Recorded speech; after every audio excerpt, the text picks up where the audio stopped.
About a month ago, Freddie and I were on our way to see the Crawdaddys. They were playing somewhere downtown, and we stopped for Mexican food at this place called El Pollo Loco.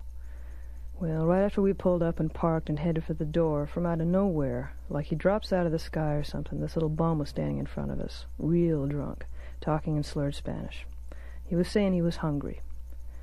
Freddie looked at the guy for a minute, and then, because he's Freddie, he shrugged and said, "Okay, fella, come on with us. We'll get you something to eat." And then he turned to me and said, "This ought to be interesting." The little guy followed us into the joint, looking a little scared and holding his shopping bag. Fred went off to place the order, and the bum and me sat down at a table nearby and kind of stared at each other. He seemed upset. His eyes looked all watery and weird, and then he started talking to me in near-perfect English. "I'm a good man," he said. "I just drink too much, you know."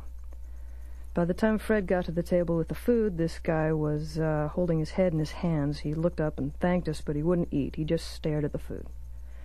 Fred tried to lighten things up and asked him to talk about himself.